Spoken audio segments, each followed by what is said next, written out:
नमस्कार, जय हिंद, जय Bharat and welcome to Dev talks. This is Aadi Ajay. हमारे साथ हैं पथिकृत भाई जो बात करेंगे यार। एक बड़ी टेढ़ी-सी खबर आ रही है। सुनने में आ रहा है कि India is bypassing the dollar as far as the Rafale deal is concerned. ये तो बहुत बहुत ही ज़बरदस्त सी खबर है क्योंकि आप अगर Rafale is now basically a deal with Europe.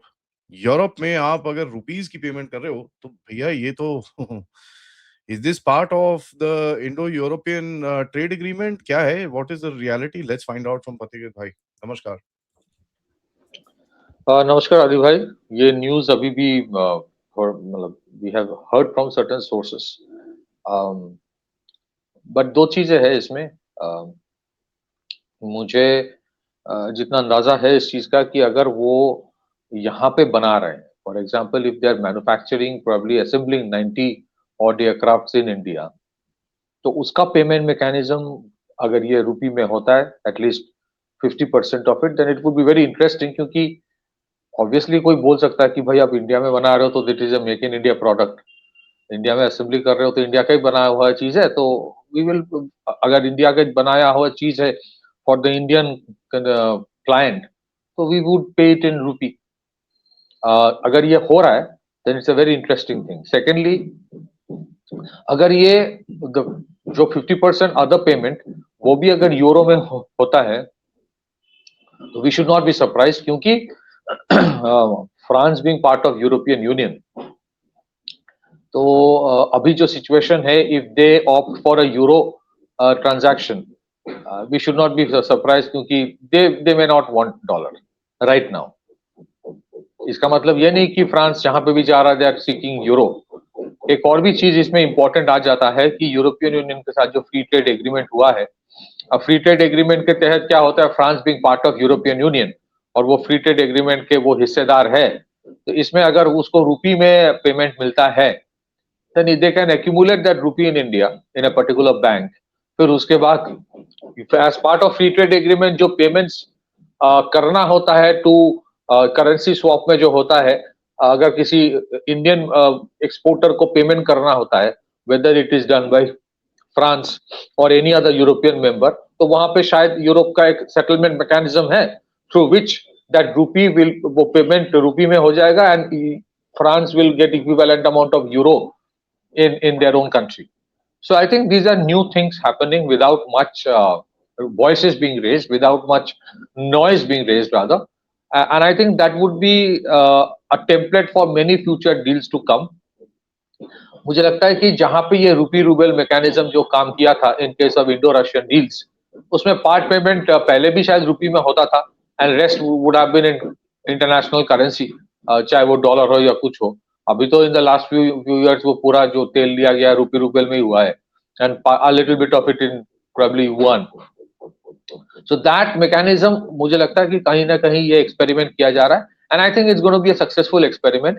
And make in India, भले ही वो असेंबली हो initially with indigenous content, eventually going up to 50%, तो मेक इन इंडिया अगर असेंबली जब कर रहे हो, उसका वैल्यू एडिशन अगर इंडिया में हो रहा है, जो वैल्यू एडिशन पार्ट है दैट यू कैन इजीली पे इन रूपी करेंसी। खास करके अगर यूरोप के साथ फ्री ट्रेड एग्रीमेंट हो गया है, because of that swap settlement becomes far more easy to be executed. So this is my understanding of it. अगर ये होता है and if it become successful, हो सकता है इन फ्यूचर मेनी अदर, अगर एयरबस कल यहाँ पे असेंबली फैसिलिटी बनाता है, you never know, but part payment for Airbus planes bought by Indian companies, aviation companies, उसका भी शायद पार्ट पेमेंट रूपी में होगा। सो इसका मतलब ये नहीं है कि पूरा रूपी का कैपिटल अकाउंट कन्वर्टेबिलिटी हो गया है। इसका मतलब ये नहीं कि you are dejoining other currencies, but gradually, धीरे धीरे थोड़ा करके you are creating space for your rupee, and secondly your overwhelming dependence on dollar reserve थोड़ा करके कम हो रहा है। So that is my understanding of it. We can take the conversation further. Back to you. यार एक तो वो है, दूसरा you can see the pressure vectors which are coming across back to back काफ़ी हद तक। ये तो है, तो I think the game is being played in multi dimensional levels, जिसके अंदर आप एक तरफ तो देखते हो द प्रेशर इज़ आपके ऊपर dollar and this and that, उसके बाद आपके ऊपर टेढ़े-मेढ़े तरह से प्रेशर इधर-उधर से डाला जा रहा है, from the oil, from sanctions, from tariffs. So it's a multi-vector this thing, and I think आपका ये response will be a different multi-vector sort of a response. Direct response नहीं है, but it's a different paradigm पे response, which is very interesting. But यहाँ पर जो सबसे बड़ी चीज ये है कि yeah, it's easy to say कि भाई they will accumulate the dollar, they will accumulate rupees and use it in India and everything. But यार एक paradigm shift है भाई ये. इसी वजह से the free trade agreement becomes successful, becomes useful rather, क्योंकि अगर उतना रुपी फ्रांस को भी जरूरत नहीं होता है तो कोई ना कोई यूरोपियन देश जो यूरोपियन यूनियन के हिस्सा है उसके साथ वो सेटलमेंट मैकेनिज्म होता है. सो आइदर फ्रांस और any of the other European union country can use that रूपी, accumulated rupee, for any kind of transaction, and France gets there. आपने जो कहा that is also very important, क्योंकि आप देख रहे हो कि जिस तरह से deliberately एक unilateral fact sheet करके ऐसे चीजें लिखा गया that creates problem during the parliament session in India.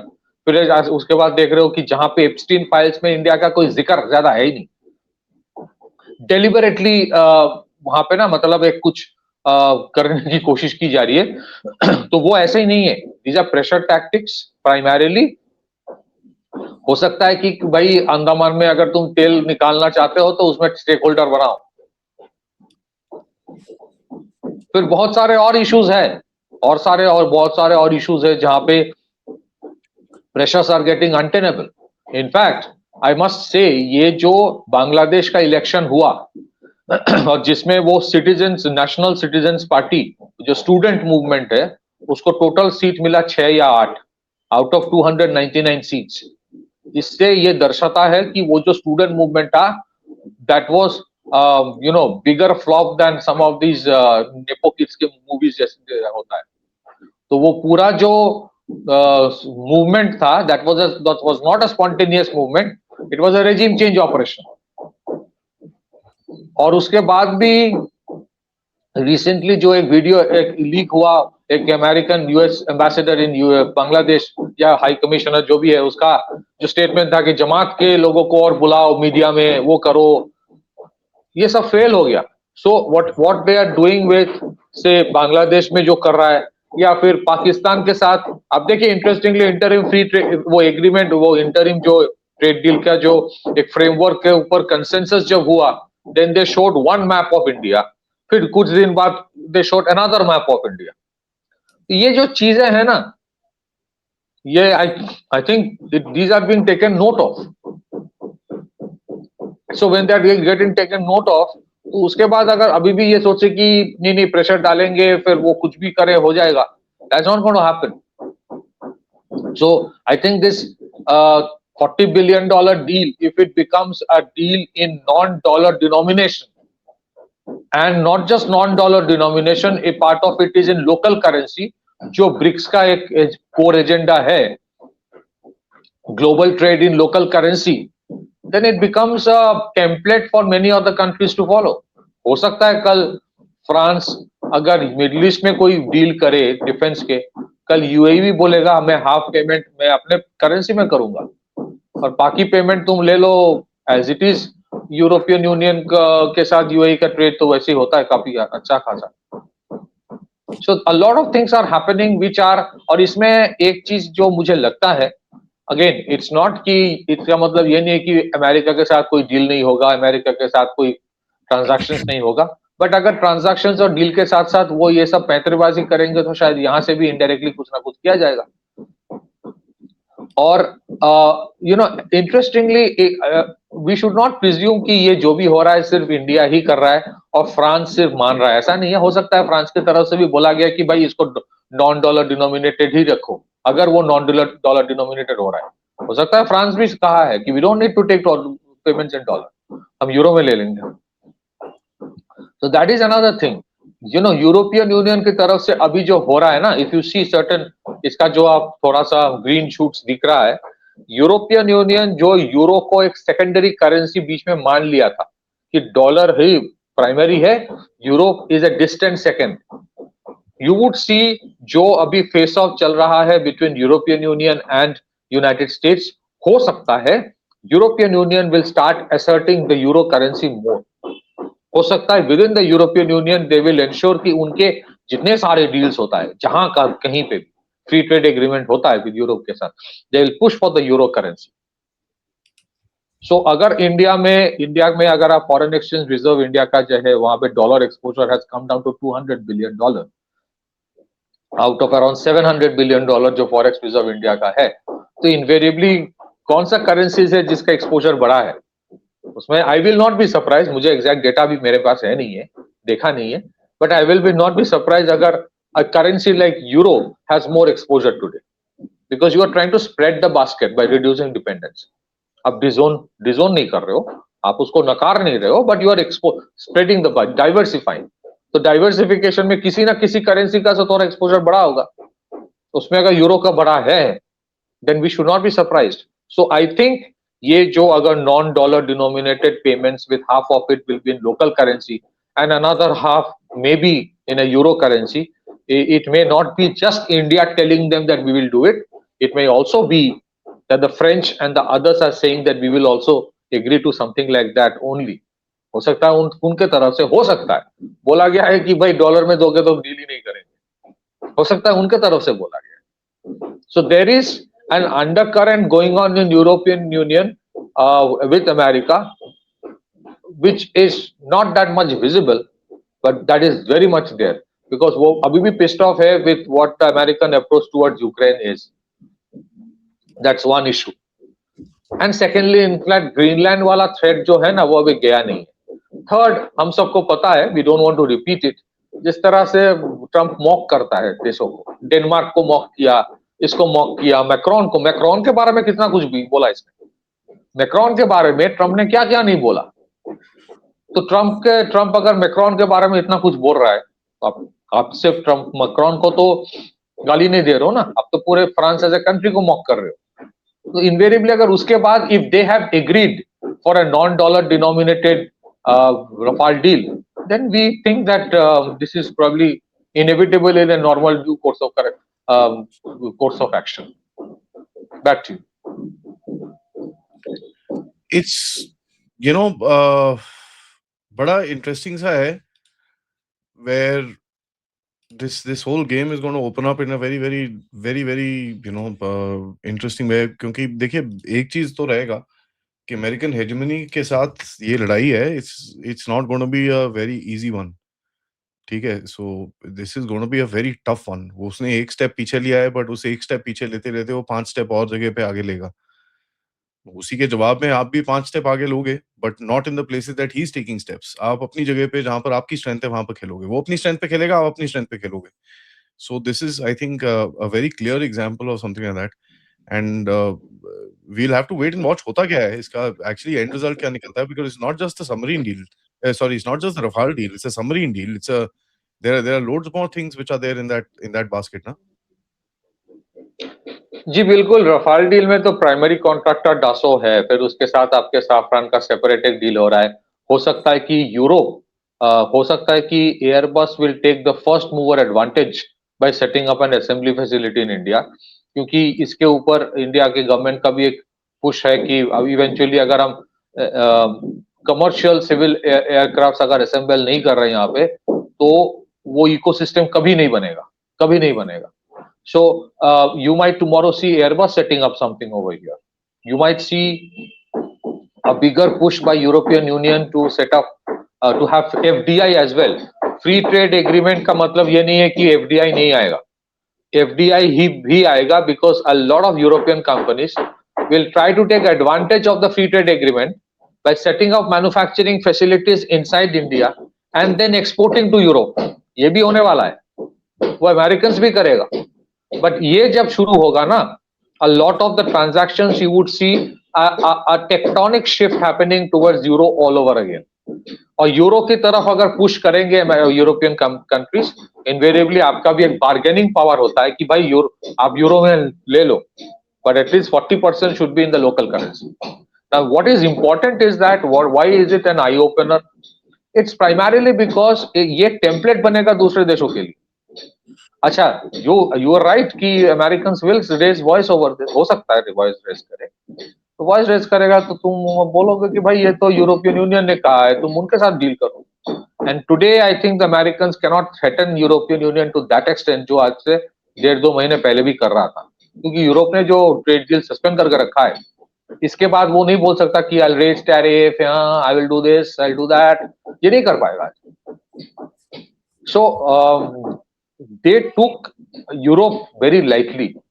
Europe में प्रॉब्लम्स बहुत है, उनके खुद के एयर डिफेंस सिस्टम्स नहीं है, उनके इंटरनल इश्यूज चैलेंजेस बहुत है, बट नेवरदलेस यूरोप के आज भी ना करते हुए भी $20 ट्रिलियन का कलेक्टिव जीडीपी है, which is not a small amount, which is the second largest in the world after the American economy. फिर उसके कलेक्टिवली ना करते हुए भी न्यूक्लियर वेपन्स है, ना करते हुए भी उनके एक अच्छा खासा आर्म फोर्सेस है, minus the American in the NATO. तो उतना वो जो हल्के में लिया था कि सब घुटनों पे आ जाएगा, शायद उतना नहीं है। हाँ यस, वो उसने अपने बंदे बैठा के रखा है, मार्क रुट्टे जैसे लोग हैं, but nevertheless Europe still is a formidable force. तो आप देखेंगे बहुत सारे ऐसे डील्स जो यूरोप कर रहा है, European companies, you might see this trend continuing, specially of Airbus, specially of Airbus. Airbus के डील्स में भी you might see part payment in euro, part payment in local currency, और वो फैसिलिटेट करता है the free trade agreement. That's why free trade agreement make in India helps in making the rupee stronger, getting stronger. हाँ, I repeat, इसका मतलब ये नहीं कि रूपी का कैपिटल अकाउंट कन्वर्टिबिलिटी हो रहा है अभी तुरंत, इसका मतलब ये नहीं कि कोई दूसरे करेंसी में कुछ नहीं होगा। You are just creating a space for your own local currency. किस वजह से? Not that you are saying कि कल ना rupee will be bigger than dollar, वो सब नहीं, that is not the objective, उसमें जाना ही नहीं है। द ऑब्जेक्टिव इज आपके जो अगर लोकल करेंसी में इंटरनेशनल ट्रेड आपका होना शुरू होता है और धीरे धीरे बढ़ता है, तो वो जो dependence on foreign exchange reserve होता है, और वो जो फॉरेन एक्सचेंज रिजर्व के ऊपर सैंक्शंस लगाने का जो मानसिकता है, खास करके वॉशिंगटन की, कि स्विफ्ट के ऊपर सैंक्शन लगा दिया, एक्सिम बैंक में सैंक्शन लगा दिया, I will not recognize your dollar payments, फिर मेरे dollar is kept in the US treasury, फिर उसको फ्रीज कर दिया। These trends will go down because your exposure is go down. That is the ultimate thing. Ultimately, you are looking for a equilibrium. You're looking for a level playing field, and it is dangerous for the Americans. And Americans will take that as a red line. Why? Because if India starts doing it silently, कर रहा है, then what India does acts like a Pied Piper for the whole of global South. और आप देखेंगे बहुत वो तो शुरू हो गया है। आई विल नॉट बी सरप्राइज अगर इंडिया के साथ अफ्रीकन यूनियन का कोई ट्रेड एग्रीमेंट अगर फ्यूचर में होता है, हो सकता है होगा, then the whole thing will be in rupee, and African Union doesn't have any problem with that. हो सकता है कि बहुत सारे छोटे छोटे जो देश हमारे उनके साथ भी अगर कोई ट्रेड अंडरस्टैंडिंग होता है, it will be in rupee. I don't think Sri Lanka has any problem with, as it is Nepal और श्रीलंका में आप इंडियन रूपी दोगे तो दे एक्सेप्ट इट। मतलब मेरे पर्सनली एक एक्सपीरियंस बोल रहा हूँ, मैं एक बार कोलंबो में आई वाज ट्रैवलिंग बाय उनके टैक्सी में, तो मेरे खत्म हो गया था श्रीलंकन करेंसी, तो बैग में पर्स में कुछ था इंडियन करेंसी 500 का था, तो वो एक्सेप्ट कर लिया, उसको कोई प्रॉब्लम नहीं। उसके लिए वहां पे गेटिंग द इंडियन रूपी, ऐसा नहीं कि वो प्रेफर्ड ऑप्शन है, बट अगर आपके प्रॉब्लम हो तो they take it, they have no problem. So अगर उसको आप इंस्टीट्यूशनलाइज करेंगे धीरे धीरे, South East Asia is a big place, they have no problem with having a rupee currency transaction, मतलब part payment at least. So that is becoming an increasing trend, जहां पे you might सी इस बार ब्रिक्स का जो agenda होगा वहां पे this becomes a very big you know tagline, global trade in local currency. तो जितना प्रेशर अमेरिका की तरफ से कहीं ना कहीं आएगा, दिस विल बिकम इंस्टीट्यूशनलाइज मोर, और धीरे धीरे आप देखेंगे कि एक दिन यही नॉर्म हो गया, it is no more an exception. आज इसको एक्सेप्शन लग रहा है, एक्सेप्शन लग रहा है, हो सकता है आज से 2 साल बाद that becomes a normal thing. तो यहाँ अगर अमेरिकन स्विच में आए तो अमेरिकन के साथ भी आप अंडरस्टैंडिंग कहीं ना कहीं हो जाएगा कि 1/3 पेमेंट डॉलर में होगा, 1/3 होगा in another international currency, and 1/3 will be in local currency. So your spreading of the basket becomes complete. And I think from 0 to अगर Americans देखे कि भाई having nothing उससे तो बेहतर कुछ हो, so that is also I think beyond a point they will agree. That's how it might go forward. Back to you, Adi. Yep, thank you so much. सबसे रिक्वेस्ट है, वीडियो को like करिए, subscribe करिए and share this with your friends and families, and of course don't forget to support this channel, and you know make sure that आपकी notifications on हो to all, because a lot of people are complaining notifications nahi aa rahi hain aapko. I have taken this up with YouTube. Let's see what happens from there. But please keep the notifications to all so that you get the required notifications. Namaskar. Jai Hind. Jai Bharat.